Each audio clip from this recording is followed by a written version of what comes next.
संत श्री कपिल स्वामी जी महाराज जयपुर की धरा से पधारे और सारे देश और दुनिया में जिनकी आवाज को सुनने के लिए सारा हिंदू समाज लालायित था, ऐसे आचार्य धर्मेंद्र महाराज के मुख्य शिष्य स्वामी हंस जी महाराज, हमारे गुरुद्वारे के संचालक ऐसे ज्ञानी जी महाराज, आज के इस कार्यक्रम के अध्यक्ष और प्रख्यात बिल्डर जिनका सूरत में भी बड़ा काम है, वापी में भी बड़ा काम है, ऐसे श्री जगदीश भाई भाटू, हमारे प्रांत के सह मंत्री श्री अश्विन भाई बारोट, हमारे इसी वापी की धरा के लाल जिन्होंने 27 साल तक इस संगठन को खड़ा करने में मजबूती प्रांत की, ऐसे हमारे प्रांत के कोषाध्यक्ष श्री जिनेश भाई नाहर, हमारे विभाग के अध्यक्ष श्री नटू भाई पटेल,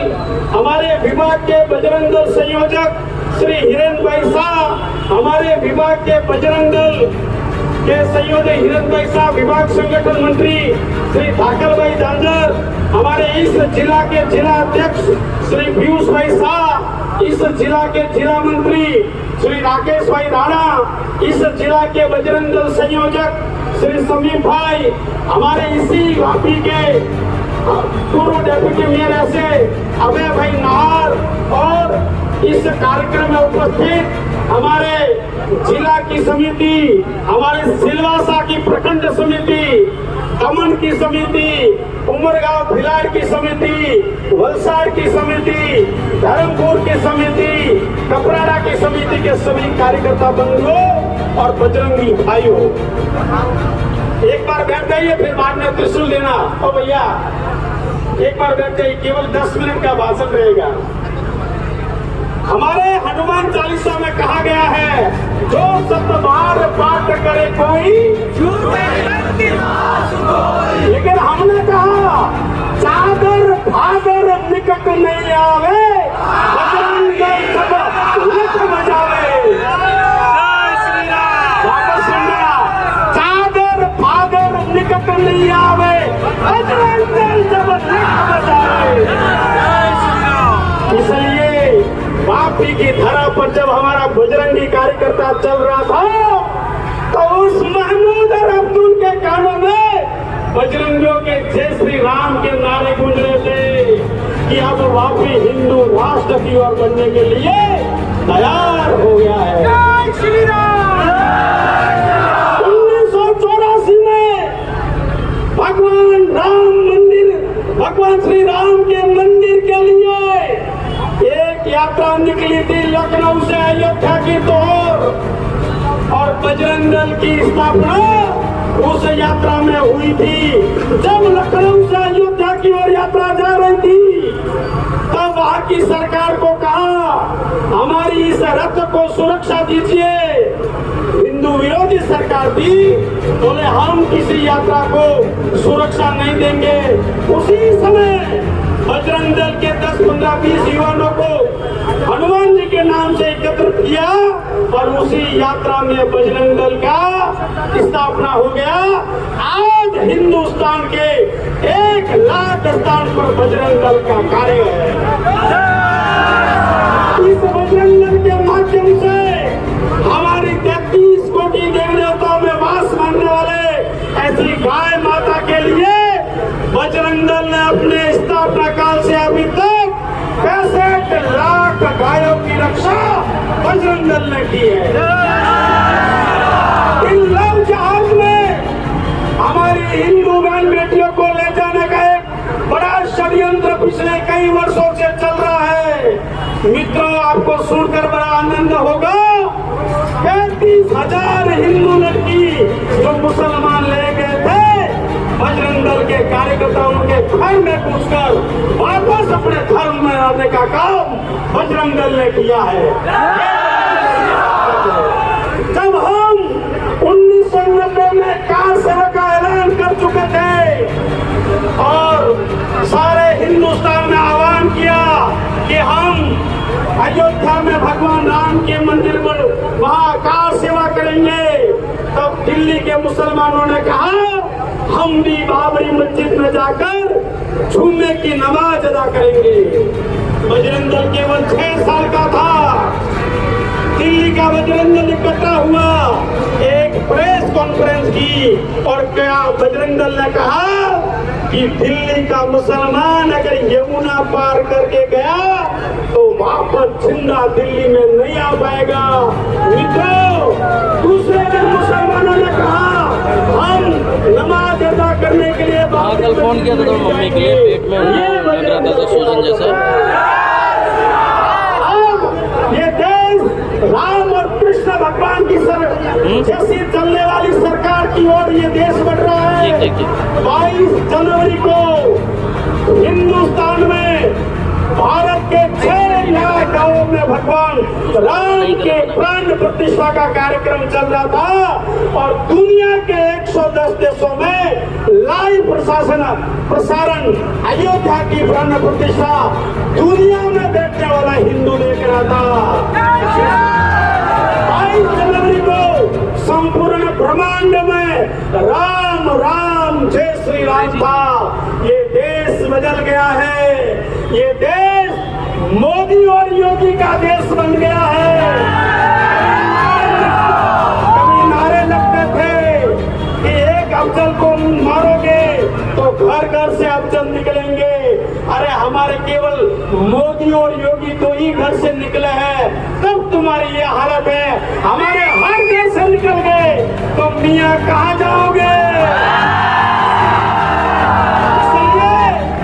कहते हैं कि हमारे किताबों में पढ़ाया जाता था कि गांधी जी ने चरखे से शांति लाई है, लेकिन मैं कहता हूँ चरखे से शांति नहीं आई है, शांति बुलडोजर बाबा से आई है। इसलिए ये देश कभी हमारी भारत की सीमाओं पर पाकिस्तान के सैनिक रात को सोते हुए सैनिकों पर फायरिंग करके मार देते थे। देश बदल गया है।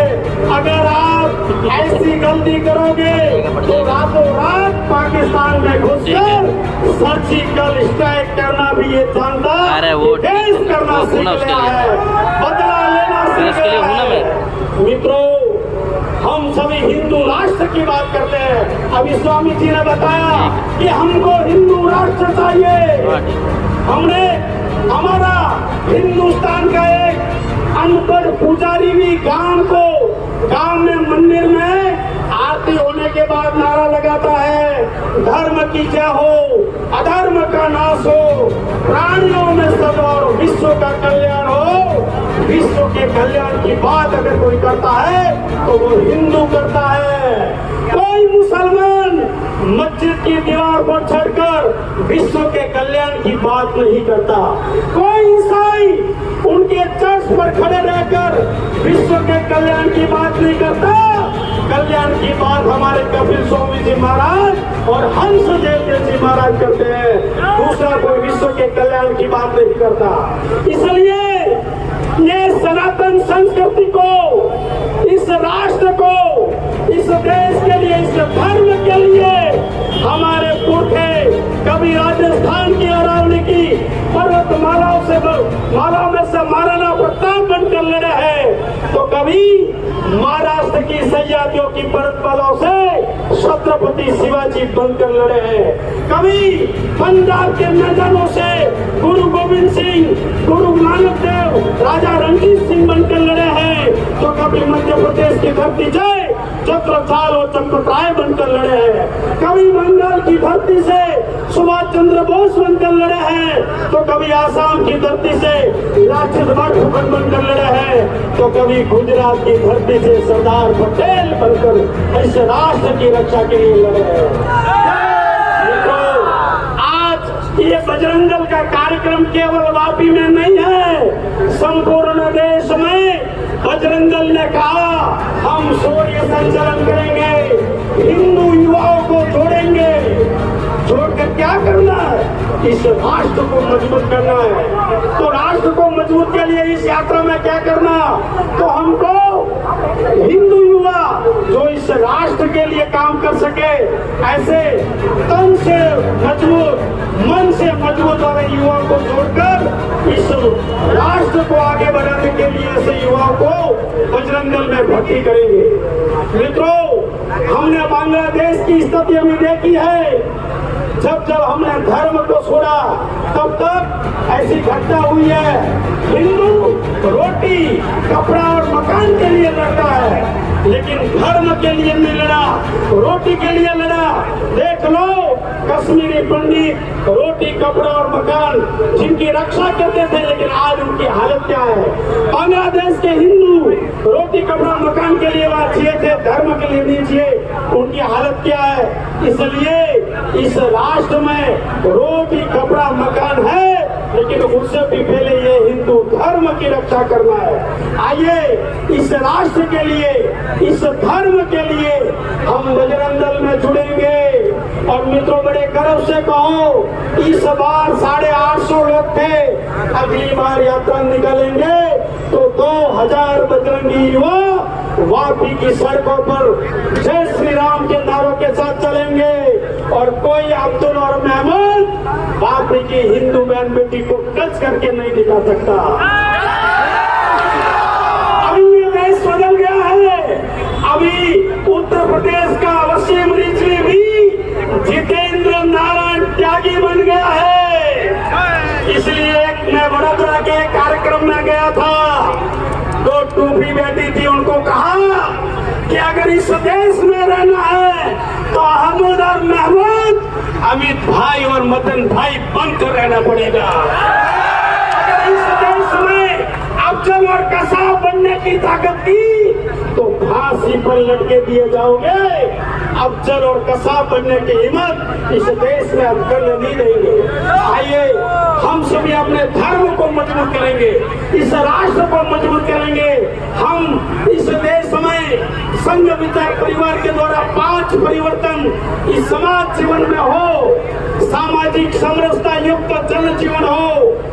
हर व्यक्ति हमारा है, कोई उच्च नीच हमारे भाव में नहीं है। ये भाव वाला राष्ट्र खड़ा करना है। इस देश में हमारा संस्कारवान परिवार खड़ा हो, जिनमें संस्कार युक्त जीवन जीने की कला हो। इसलिए हमारा कुटुंब प्रबंधन मजबूत हो। हम इस देश में अगर पर्यावरण नहीं बचेगा तो धर्म कहां से बचेगा। इस पर्यावरण संरक्षण की भी जिम्मेदारी हमारी है। हमारे नैतिक दायित्व इस समाज जीवन के कुछ है। कभी लोकतंत्र की रक्षा के लिए वोट देना, कभी हमारी राष्ट्र की संपत्तियों की रक्षा करना, ये नैतिक दायित्व भी हमारा है। और हम सभी स्वदेशी भाव अपनाकर, स्वभूषा वाला भाव अपनाकर इस स्वदेश के द्वारा राष्ट्र की रक्षा को ले जाएंगे, ऐसा हमारा भाव है। आइए इस सनातन संस्कृति के लिए हमारे पुरखे लड़े हैं, तो हम भी इस काम में सहयोग करें। साध्वी दीदी ऋतुम्बरा जी कहती है, जो सनातन नहीं मिटा रावण की हुंकार से, जो सनातन नहीं मिटा लंकेश की तलवार से, अरे वो सनातन क्या मिटेगा इन ईसाई और मुसलमानों से। ये सनातन संस्कृति तो स्वयं भगवान इसकी रक्षा करते हैं। 1975 में एक फिल्म आई थी, आप में से किन ने देखी, हाथ खड़े करना। उस फिल्म का नाम था अमर, अकबर, एंथोनी। किस ने देखी थी उस फिल्म को? वापस देखना। अमर कौन था? अमर हिंदू था। अकबर कौन था? अकबर कौन था? अमर कौन था? अकबर कौन था? एंथोनी कौन था? अरे उस फिल्म को वापस देखना। इन तीनों का बाप किशोर लाल हिंदू था। सारा देश केसरिया वातावरण में बन रहा है।